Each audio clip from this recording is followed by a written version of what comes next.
we are going to review our first conjugation. I'm going to give you your answers to the little homework assignment I gave you in our last video. And we are going to do second conjugation, and then we're going to talk about nouns. So we're going to do the answer key for the do, dare exercise that I gave you at the end of the last video. And if you haven't watched my other video, this is going to be a spoiler for you. So here we go. We had do, dare, dedi, datus, sum. Okay, those were our four principal parts, if you recall, and remember that we are currently dealing with these first two right here. Okay, so in order to find our stem, we are going to go to the second principal part, dare. Okay, and we are going to take the RE off, and we're going to be left with da for the stem. Okay, make my D better there. Okay, there's your stem. And remember our endings.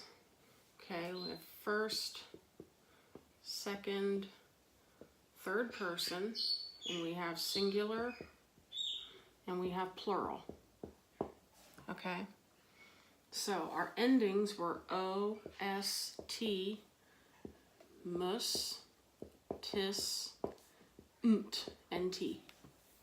Okay, those are your endings, and then we're going to add them to the stem.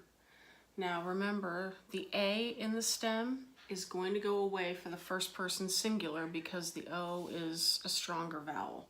I always tell younger students it's like the O ate the A, and I've had students in the past draw the O and put a little A inside the O's stomach. If that floats your boat, go ahead. Just, if your teacher says something about it, you might have to explain. So, here we go. I'm going to erase these endings so that we can do our stem and then put the endings on. Okay, so here we go. We got do. We already know that it's going to be do because this is the first person singular, present, indicative, active. Okay, that's the first principal part of all your verbs. So we know this is going to be do. All right. Next, we're going to have our stem. And let's just get our stem out of the way. That way we don't mess anything up. That's still my recommendation if you're just starting this, to write your stem first. And just get it down while you're not trying to juggle more pieces than you can manage while you're writing. Okay, second person ending was, anybody remember? If you said S, you're correct. Third person singular ending was, if you said T, you're correct. And then we had, for first person plural, mus, and then tis, and then nt, N-T. Okay, let's translate these. I give. You, singular, give. I'm just going to say she gives, but it could be he, she, or it, okay? I used he last time, so we'll do she this time instead of doing all the pronouns. But it could be he, she, or it for third person singular. This is we, first person plural, give. Y'all give, you plural, give.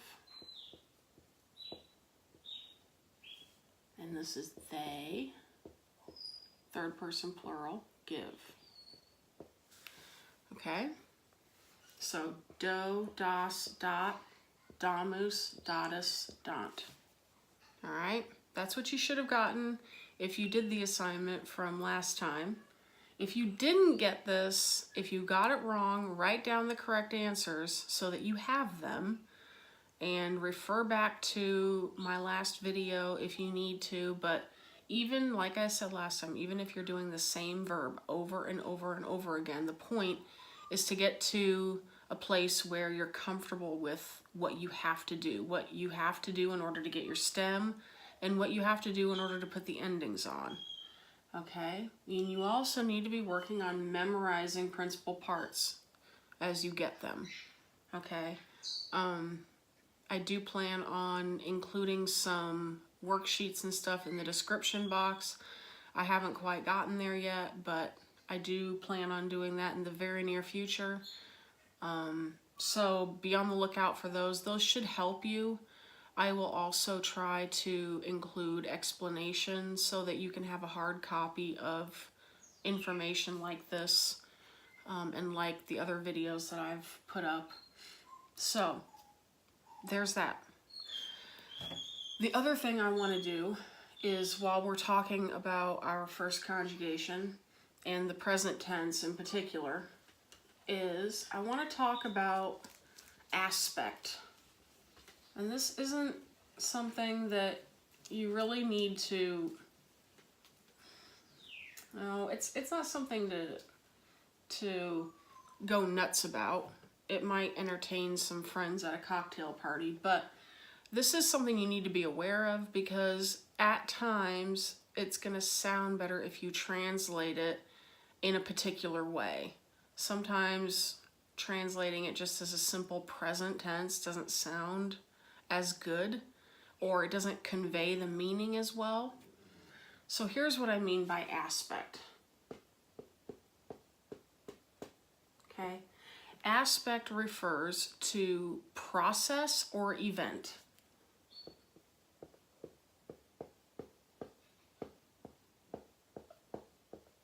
Okay, verbs either happen one time and they're done, like he died. It's not a process, it's an event. It happened one time and it's done. Okay? Or it can be a process. He was studying. He is studying. It's obviously a process. And even he is dying, that's a process, right? The process of dying. Kind of morbid, but the dying one is the clearest event explanation that I have. So, aspect refers to process or event. And in the present tense, we do have elements of process or event, okay? There are a few different ways you can translate a present tense verb. I'm going to use our friend amo, okay? Which means, anybody remember? It means I love, okay? The basic definition of this is I love. Now, if we want to deal with aspect, this is more or less event, okay? It doesn't give us a real sense of process. But if we want to show process, we can say I am loving. Okay? And we also have an emphatic translation of this. And this is something you might see young kids use. I do love. And this last one is, a lot of times it's kind of a refutation. Like, you don't love broccoli. I do love broccoli. Nobody ever says that, but you get the point, okay? You don't love pizza. I do love pizza. That might be more realistic. All right, so this is more of emphatic. Okay. This is process. And love isn't the best verb for showing process. We could do give, do. Okay, I am giving. That conveys process, okay, in a sense. It's an ongoing action, okay? That's what you have to take away from aspect, is ongoing action, or action that happens once and it's done, okay? And obviously with I love, like I could say I love pizza. And in a sense, it's an ongoing thing, but the real aspect of that present tense translation is event, okay? Nothing you need to worry about too much. Just know that there are 3 different ways you can translate your present tense, okay? And it all depends on what you want to convey. Keep this in mind because it does matter later on, okay? It does matter when you get to the imperfect tense. It matters when you get to the perfect tense, okay? It does matter. So keep this in mind. Don't lose sleep over it. Don't go pulling your hair out trying to wrap your mind around it. It is what it is. Just put it in your bank, hang on to it for later, and know that these are the 3 different ways you can translate the present tense, okay? I, verb, I am verbing, or I do verb, whatever verb you're dealing with, okay? All right, so we got that out of the way. We're gonna do second conjugation, and then we're gonna do nouns. Nouns are going to be a separate video today because it will take some time. But let's do second conjugation.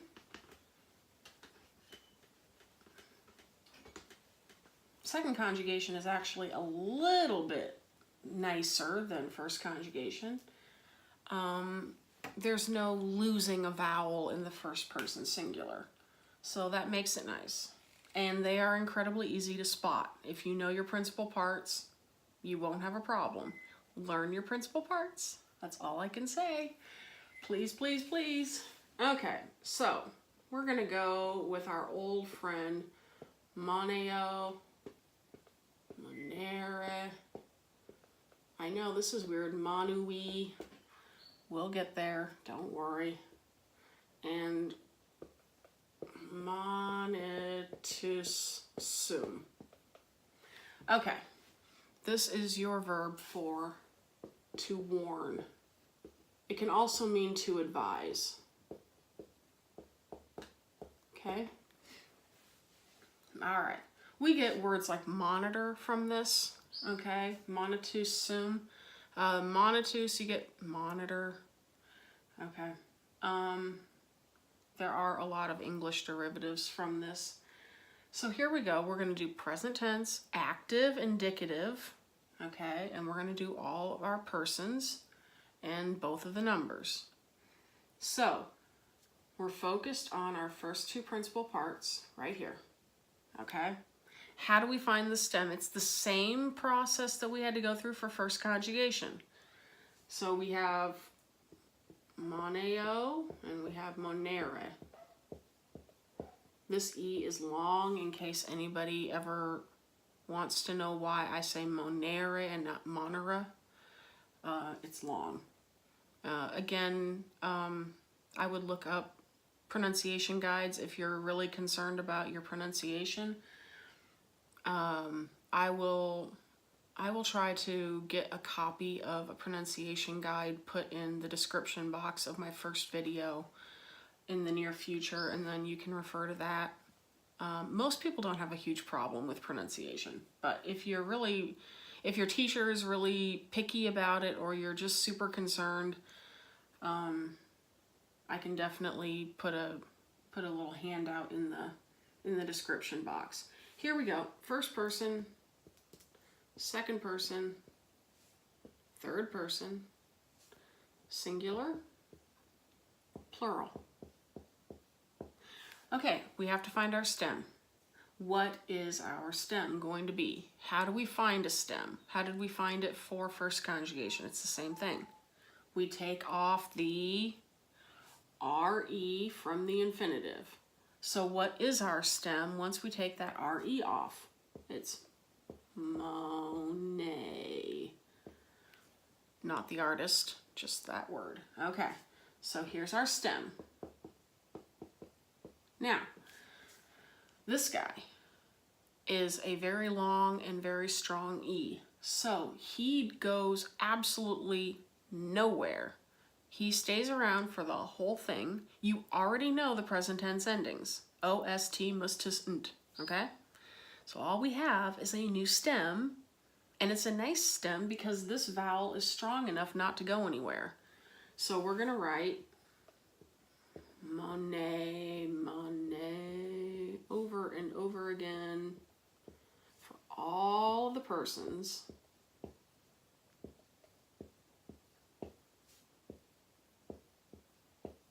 Okay, there's your stem. Now, let's do the endings. We need O. What's the next one? If you said S, you're correct. Next. T. Next. Mus. Next. Tis. And nt. Okay. If you can't do that, you need to go back and keep working on it. Okay, and you can work on it with any of the verbs we've done so far. If you have a textbook, you can look up other verbs that are in the same family and keep doing it. But you need to get to the point where it's just, you just rattle it off, okay? So let's translate what we've conjugated here, okay? Let's just do one way to translate. I don't want to write out all 3 different ways, but know that I advise can also be I am advising or I do advise, okay? What would this one be? Anybody know? You, singular, advise. Or you are advising or you do advise, okay?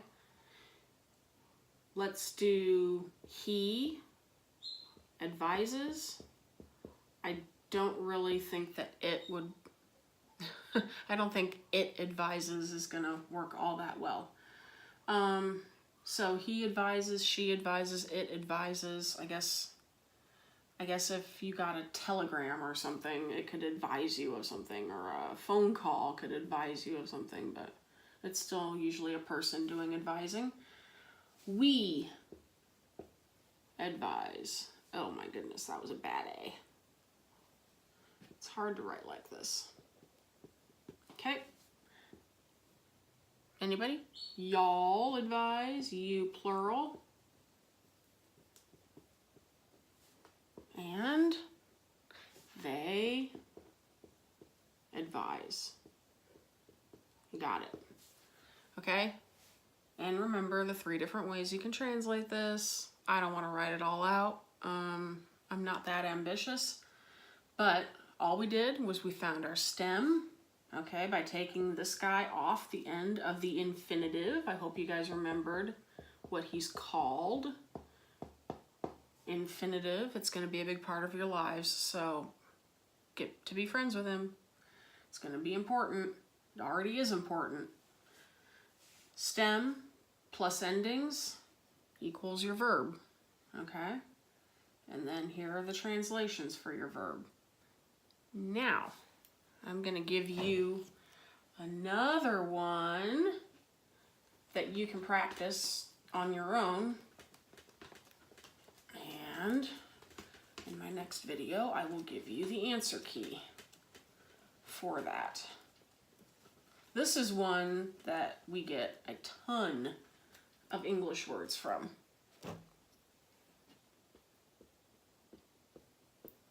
Look at that.